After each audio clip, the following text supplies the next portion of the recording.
요한계시록 2장 7절 말씀입니다. 귀 있는 자는 성령이 교회들에게 하시는 말씀을 들을지어다. 이기는 그에게는 내가 하나님의 낙원에 있는 생명나무의 열매를 주어 먹게 하리라. 아멘. 이 말씀이 2장 7절에만 있는 것이 아니라 또 11절에 보면 귀 있는 자는 성령이 교회들에게 하시는 말씀을 들을지어다. 이기는 자는 둘째 사망의 해를 받지 아니하리라. 또 17절에 보면 귀 있는 자는 성령이 교회들에게 하시는 말씀을 들을지어다. 이기는 그에게는 내가 감추었던 만나를 주고 또 흰돌을 줄 터인데 그 돌 위에 새 이름을 기록한 것이 있나니 받는 자 밖에는 그 이름을 알 사람이 없느니라. 29절에 귀 있는 자는 성령이 교회들에게 하시는 말씀을 들을지어다. 3장 6절에 귀 있는 자는 성령이 교회들에게 하시는 말씀을 들을지어다. 13절 귀 있는 자는 성령이 교회들에게 하시는 말씀을 들을지어다. 또 22절에 귀 있는 자는 성령이 교회들에게 하시는 말씀을 들을지어다. 아멘. 계속해서 반복적으로 나오고 있습니다. 반복적으로 나온다는 건 뭐죠? 굉장히 중요하다는 말씀이죠. 귀 있는 자는 성령이 교회들에게 하시는 말씀을 들을지어다. 원래는 이게 온전한 오늘의 제목인데요. 주보에 다 실기가 어려워서 성령이 교회들에게 이렇게 제목을 잡았습니다. 이 세상에서 가장 먼 길은 어디일까요? 어떤 교수님이 수업 시간에 우리가 여기서 제주도까지 가장 가깝게 갈 수 있는 방법이 뭘까요? 하고 학생들이 물었습니다. 학생들의 대답이 어땠을까요? 비행기. 뭐 저렇게 나왔어요. 비행기 타고 가는 게 제일 빠르겠죠? 뭐 이런 식으로 나왔어요. 어떤 사람은 또 비행기 타고 가는 게 빠르지만 그래도 또 뭐 배 타고 부산까지 가서 거기서 또 배 타고 가는 것도 좀 괜찮을 것 같아요. 뭐 이런 식도 얘기하고 막 그랬는데 가만히 있다가 어떤 한 학생이 대답을 했어요. 사랑하는 사람과 함께 가는 거예요. 하고 대답을 했어요. 그러니까 교수가 내가 원하는 답이라고. 그래서 사랑하는 사람과 함께 가면 그 거리가 상관없이 어때요? 정말 가깝게 느껴지지 않습니까? 진짜. 근데 싫은 사람이 옆자리에 있으면 10분을 가더라도 지옥 같아요. 너무너무 싫죠. 옆에 만약에 술을 취해서 이렇게 뻗어 있는 사람이랑 간다든가 막 욕을 해야 되는 사람이랑 간다든가 막 이러면 얼마나 싫겠습니까? 그러면 거리가 가까워도 먼 것처럼 느껴지겠죠. 근데 이 세상에서 가장 먼 길은 머리에서 가슴까지의 거리라고 합니다. 지구를 한 바퀴 도는 거리도 아니고요. 머리에서 가슴까지가 가장 멀다라고 이야기를 한 사람이 있습니다. 도대체 이 말의 뜻이 뭘까? 왜 이런 말이 나왔을까? 곰곰이 생각해보니 저는 이해가 되었습니다. 여러분은 어떠십니까? 이해가 되십니까? 네. 혹시 작심삼일이라는 말을 아십니까? 다 아시죠? 마음으로 굳게 결심하고 행하려고 하지만 그것이 3일을 못 간다는 뜻입니다. 그렇습니다. 저도요. 뭔가를 계획하는데 그게 3일을 못 갈 때가 참 많습니다. 우리가 머리로 아무리 작심을 하고 계획을 세워도 내가 가슴으로 그것을 뼈저리게 느끼지 못하면 잘 되지 않습니다. 아마도 머리와 가슴까지의 거리가 가장 멀다고 한 것이 한 이유가 여기에 있지 않나 생각을 합니다. 그래서일까요? 교회의 머리이신 예수님과 교회의 몸인 우리가 완전히 하나가 되기가 참 어렵다는 생각이 듭니다.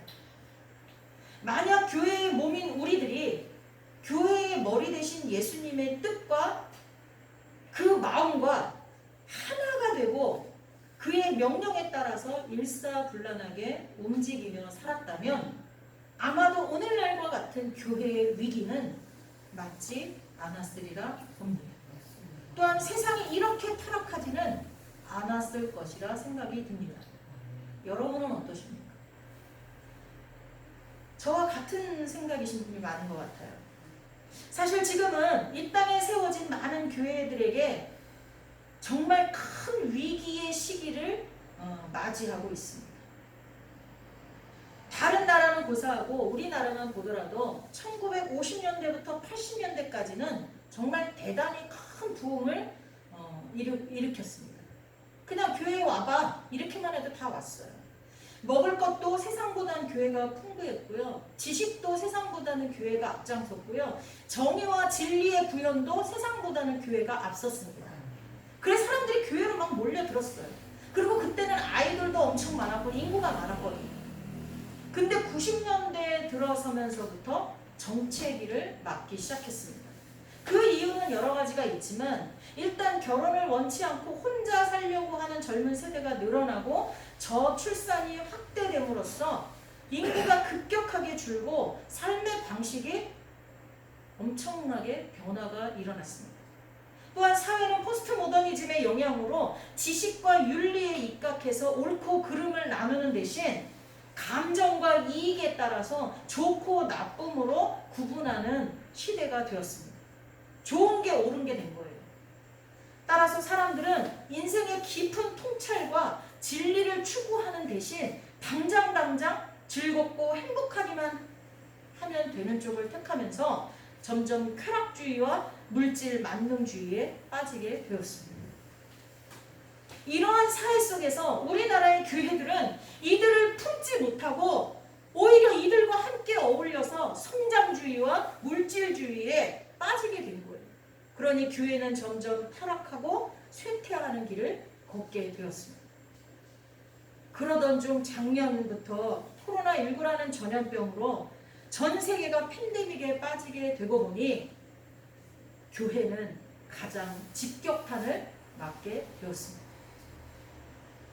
어떤 종교보다 교회는 많은 사람들이 모여서 예배드리고 교제하고 교육하고 봉사하고 활발했던 종교가 아닙니까? 그 직격탄을 맞았어요. 지금 정상적인 예배를 드리지 못한 지가 1년이 훨씬 넘어가고 있습니다. 거기다가 전도, 교육, 교제, 봉사, 교회가 이 땅에 존립해야 하는 이유 자체가 흔들릴 위기를 맞은 것입니다. 이렇게 대부분의 많은 교회들이 혼란스럽고 힘들어하는 이 시기에 제 귀에는 예루살렘 성전이 무너지고 온 백성이 바벨론 포로로 잡혀가고 있는 것을 무력하게 바라보고 있어야 했던 예레미야 선지자의 통곡이 들리는 것 같습니다.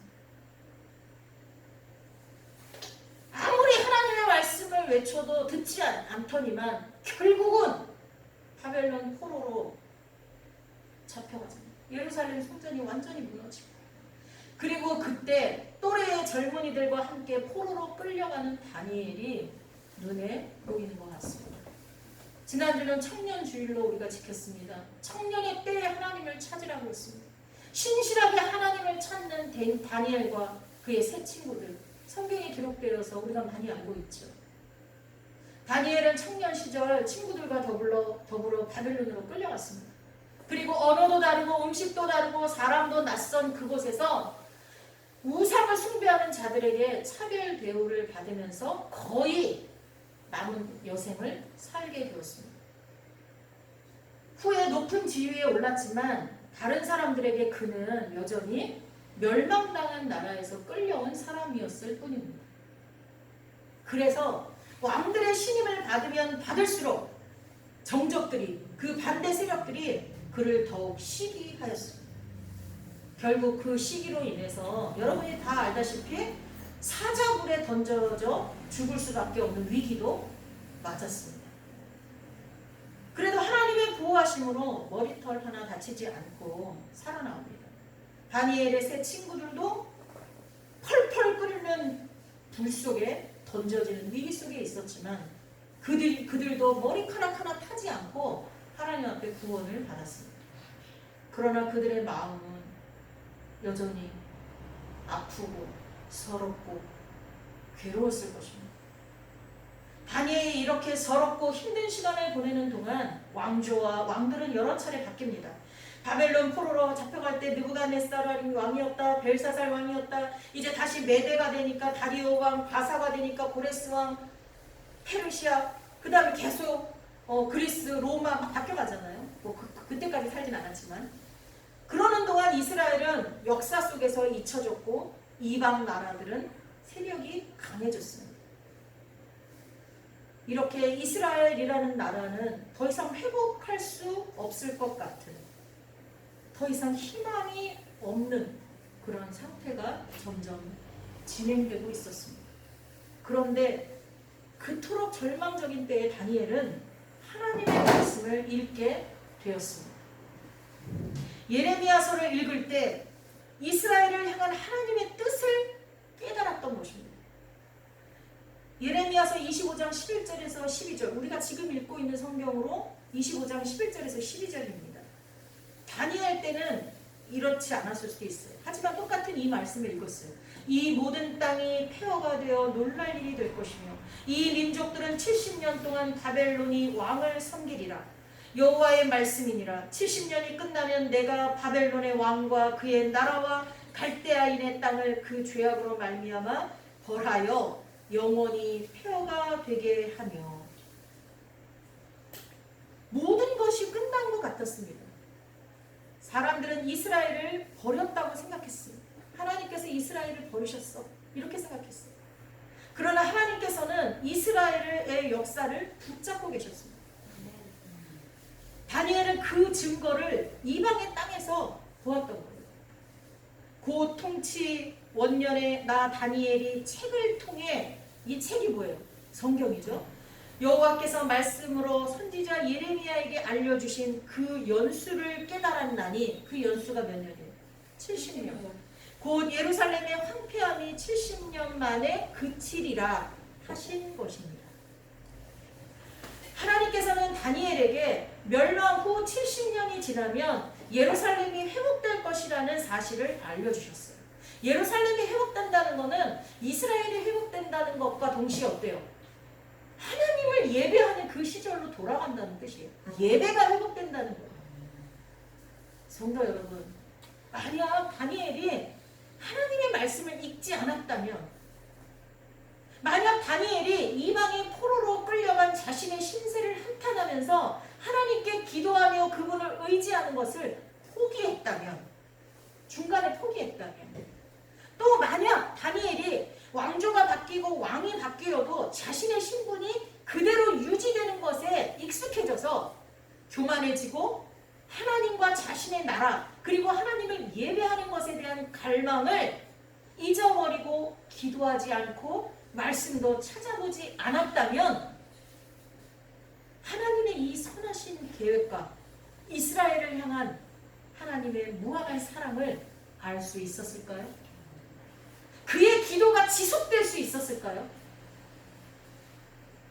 설사 아주 오래전에 포로로 끌려오기 전에 예레미야 선지자를 통해 하나님의 계획과 언약의 말씀을 들었다고 해도, 그래서 그 말씀이 다니엘의 머릿속에 저장이 되어 있었다고 해도 머릿속에 있던 그 말씀이 가슴으로 내려와서 감동하고 깨닫고 희미해져 가던 소망을 다시 붙잡고 하나님의 사랑에 감격하여서 감사의 기도를 드리고 연약해져 가던 자신의 믿음을 회개할 결심을 할 수 있었겠습니까? 이것이 오늘 말씀의 키포인트입니다. 오늘날 우리가 마땅히 본받아야 할 모습입니다. 우리가 속해 있는 이 땅의 교회들 그리고 이 사회는 정말 절망스럽습니다. 죄악이 넘쳐나고 사랑은 식어가고 물질은 우상이 되고 쾌락을 쫓아서 어디가 끝인 줄 알 수 없는 곳을 향해 달려가고 있습니다. 물론 언제나 그랬듯이 경건하게 하나님을 사랑하고 그분의 뜻에 순종하면서 자신이 있는 곳에서 불씨가 꺼지지 않도록 선한 불빛을 내고 있는 그루터기 같은 사람들, 그런 교회들이 있습니다. 우리도 그런 교회가 되기를 바랍니다. 아멘. 우리 성도들도 그런 성도들이 되기를 바랍니다. 아멘.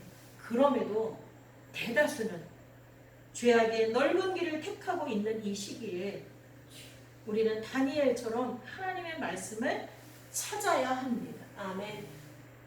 그래서 그것을 읽고 들을 뿐만 아니라 그것을 제대로 깨달을 수 있도록 성령의 도우심을 간구해야 합니다. 아멘. 우리가 읽고 듣고 지식으로 쌓아서 머릿속에 저장해도 머리에서 가슴까지의 거리가 멀고 멀기 때문에 우리는 성령의 도우심으로 그것을 깨달아야 돼요. 아멘. 이것이 교회의 위기를 넘길 수 있는 유일한 방법이라고 생각됩니다. 아멘. 계시록 2장과 3장에는 마지막 때에 하나님께서 교회들에게 하시는 말씀들이 나옵니다. 저는 이 말씀을 굉장히 자주 읽어요. 정말로. 그리고 마태복음 16장 18절에서 교회는 음부의 권세가 이기지 못한다 라고 예수님 말씀하셨어요. 결국 음부의 권세가 사탄 마귀가 이길 수 없고 손댈 수 없는 곳이 어디라고요? 교회예요. 마지막까지 성령을 통해서 말씀하시면서 올바로 서기를 하나님의 사랑을 전달하는 곳이 어디라고요? 교회입니다. 그래서 교회가 희망입니다. 성령이 교회들에게 말씀하시는 소리를 귀 있는 자들은 들을지어다 계속 반복해서 말씀하고 있는 것입니다.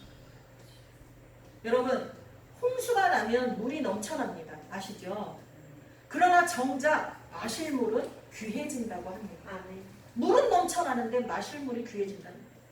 그것처럼 지금은 일상적인 신앙생활조차 하기 힘든 시기지만 말씀만큼은 홍수처럼 넘쳐납니다. 아멘.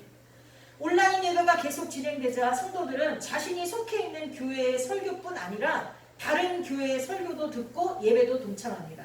뿐만 아니라 교회가 없이 그냥 설교하는 설교자들이 많이 있습니다. 그런 사람들의 설교도 많이 들어요. 좋은 일입니다. 하지만 기억하십시오. 우리가 귀담아 들어야 할 것은 성령이 교회들에게 하시는 말씀입니다. 아멘.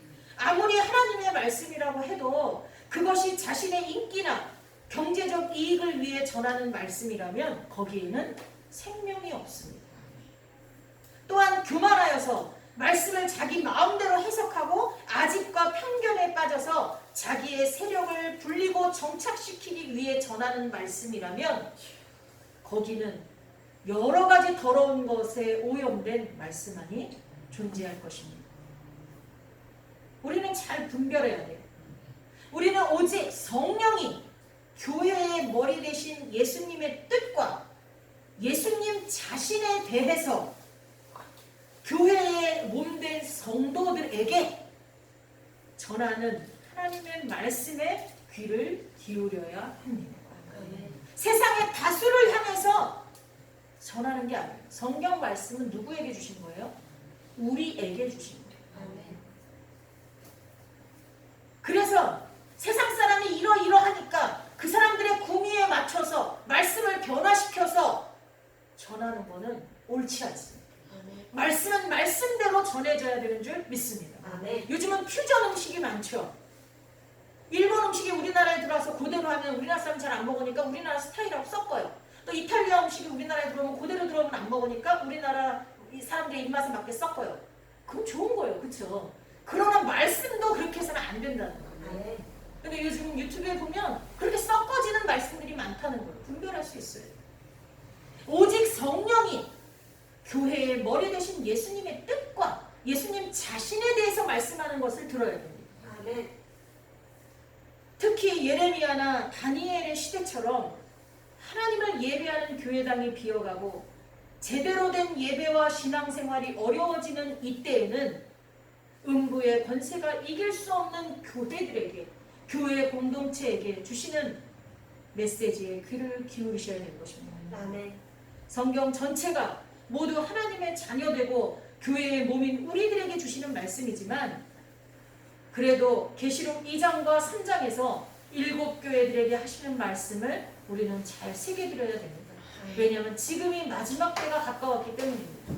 그 말씀들을 새겨서 듣고 우리 교회는 그 7교회의 모습 중에 어디에 속해 있는가, 누구랑 가장 닮아 있는가 점검하고 잘못된 부분은 회개하고 돌이켜서 교회가 가져야 될 참된 모습을 찾아야 할 것입니다.